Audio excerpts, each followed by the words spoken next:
Hello दोस्तों, आप सभी का आज की इस कहानी में स्वागत है। तो दोस्तों, मेरा नाम रिया है और मेरी उम्र 25 साल है। मेरे दो और छोटी बहनें हैं जिनकी शादी हो चुकी है।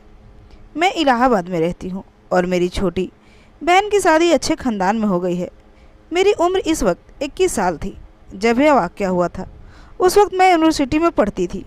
मेरी छोटी बहन मुझसे 2 साल छोटी थी, लेकिन उसकी शादी पहले हो चुकी थी और मैं अभी तक कुंवारी थी। कुंवारी रहने का कारण मैं खुद ही थी, क्योंकि मैंने अपने माँ बाप को अपनी शादी से मना कर दिया था। इसलिए मेरे माँ बाप मेरी इस छोटी बहन की शादी एक बहुत ही अच्छे ख़ानदान में कर दी थी। मेरी छोटी बहन की शादी गांव में हुई थी।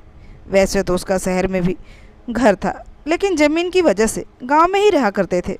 मेरी छोटी बहन का हस्बैंड खेती बाड़ी का काम ही करता था। एक दफ़ा जब यूनिवर्सिटी से छुट्टियाँ हुई तो मैं अपनी छोटी बहन के घर उसके गांव चली गई, क्योंकि मेरी छोटी बहन ने गर्मी की छुट्टी उसके गांव जाकर बिताने के लिए मुझे बहुत ही विनती की थी। वह हर बार फ़ोन करके कहती थी कि दीदी प्लीज़ इस बार की गर्मी की छुट्टी तुम मेरे यहाँ आ जाओ। इसलिए मैं उसके गांव चली आई। गर्मी की छुट्टियाँ बिताने जब मैं अपनी बहन के घर पहुँची तो रात का वक्त हो चुका था। मैं बहुत थक चुकी थी। मैंने पहले तो नहाया, उसके बाद कपड़े चेंज की। इस वक्त तक मेरी बहन के हस्बैंड भी आ चुके थे। हम सब ने मिलकर खाना खाया और लेट गए। उनका घर बहुत ही ज़्यादा बड़ा था, इसलिए मुझे छत के ऊपर एक कमरे की जगह मिल गई और मुझे नींद अच्छी आ गई। मैं सो गई। अगली सुबह जब मैं उठी तो मेरी छोटी बहन ने कहा कि दीदी जल्दी उठ जाओ, आज मैं तुम्हें बाहर की सैर करवाऊंगी। अभी 5 बज रहे थे। मुझे इतनी जल्दी उठने की आदत नहीं थी। मेरी छोटी बहन ने मुझे ज़बरदस्ती उठा दिया।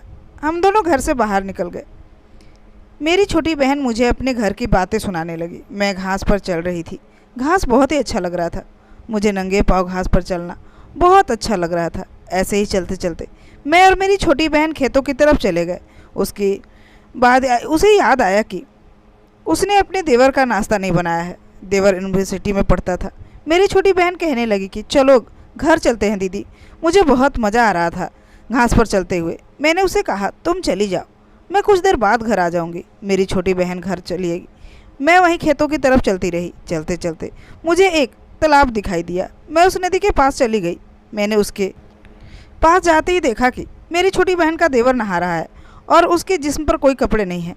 जब तक मेरी छोटी बहन का देवर नहाता रहा, मैं छुपकर उसे देखती रही। वह बाहर निकला और अपने जिस्म पर साबुन लगाने लगा। उसे देखकर मेरा दिल मचलने लगा और नहाने के बाद मेरी बहन का देवर कपड़ा पहनने लगा और घर की तरफ चल दिया। मुझे बहुत अच्छा लग रहा था। मैं भी उसके पीछे पीछे घर की तरफ चल दी। पर घर आते ही मेरी छोटी बहन ने नाश्ता लगा दिया। मैं नाश्ता किए और इस दौरान मेरी बहन का देवर भी आ गया। मेरी छोटी बहन अपने देवर से कहने लगी कि देवर जी दीदी को बाहर ले जाओ। मैंने कहा नहीं, मैं तुम्हारे साथ ही जाऊंगी। इतनी देर में उसका देवर कहने लगा आप मेरे साथ चल सकती हैं। उसकी बात पर मैं इनकार न कर सकी और उसके साथ चल दी। रास्ते में उसका देवर मुझसे अपनी यूनिवर्सिटी की बातें बताने लगा। एक दूसरे से बात करते हुए हम एक डेयरी फार्म के पास पहुंच गए। फिर छोटी बहन के देवर ने बताया कि डेयरी फार्म हमारा है। हम दोनों डेयरी फार्म के अंदर चले गए। वहाँ पर काफ़ी ज़्यादा गाय और भैंसों के अलावा उन्होंने कुत्ते पाल रखे थे। सूरज को शरारत सूझी। उसने डेयरी फार्म का दरवाज़ा बंद करके कुत्ते को छोड़ दिया। मुझे कुत्तों से बहुत डर लगता था। कुत्ता जब मेरे पास आता तो मैं सूरज को कस के पकड़ लेती और सूरज से कहती प्लीज़ इसे मुझसे दूर करो, लेकिन सूरज उसको और मेरे पास ले आता था। इसी दौरान मैंने सूरज को ज़ोर से पकड़े रखा। उसे लगा कि मैं वाकई डर रही हूँ, तो उसने मेरी बात मानी और कुत्ते को बांध दिया। उसके बाद उसने मुझसे गाय और भैंस दिखाना शुरू कर दिया। मैं देख रही थी कि एक भैंस एक गाय के ऊपर चढ़ गई थी। मुझे सब कुछ समझ आ रहा था कि दोनों क्या कर रहे हैं, लेकिन मैं सूरज को कुछ भी शो नहीं करवाना चाहती थी और सूरज से पूछना शुरू कर दिया कि यह दोनों क्या कर रहे हैं। तब सूरज ने मुझे बताना शुरू किया कि यह एक नेचुरल सी चीज़ है जो हर जानवर करता है। मैं घर की तरफ चल दी। सूरज मुझे रास्ते में बताता रहा जैसे इंसान एक कमरे में करते हैं वैसे ही जानवर सबके सामने करते हैं।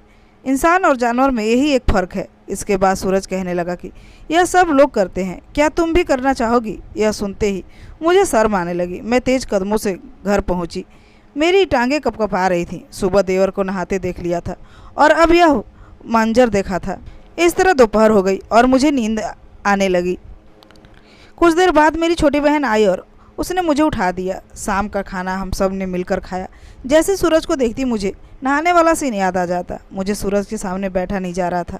मेरा दिल चाह रहा था कि किसी तरह सूरज से बात करूं। खाना खाते सूरज बाहर निकल गया। मैं सोने की कोशिश कर रही थी, लेकिन मुझे नींद नहीं आ रही थी। मैं अपने कमरे से बाहर निकली और बरामदे में घूमने लगी।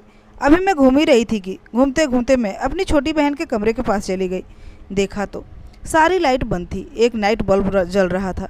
हल्की हल्की सी रोशनी बाहर आ रही थी। अभी मैं कमरे के पास ही पहुंची थी कि मुझे कुछ आवाज़ सुनाई दी। मैंने गौर से सुना शुरू किया। मेरी बहन अपने हस्बैंड से कह रही थी कि अभी कल ही तो किया है, छोड़ दो ना, मुझे नहीं करना। आज मेरी बहन खुद को अपने हस्बैंड से छुड़ाते हुए कह रही थी। इसके बाद मैं कमरे में आ गई, लेकिन मुझे नींद नहीं आ रही थी।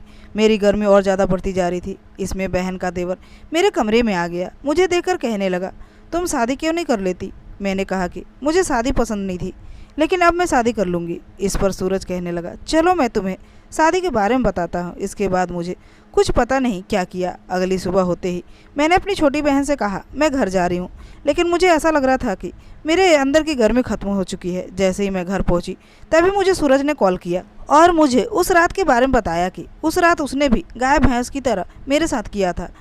उसे सुनते ही मेरे होश खो गए और सूरज से मिलने की लगन मेरे अंदर और बढ़ गई। लेकिन अब मैं बहुत दूर आ गई हूँ, जिसके कारण सूरज से नहीं मिल सकती, मगर उसकी याद हमेशा मुझे तड़पाती है। दोस्तों, ये थी आज की कहानी। अगर कहानी पसंद आई हो तो वीडियो को लाइक करके चैनल को सब्सक्राइब जरूर कीजिएगा।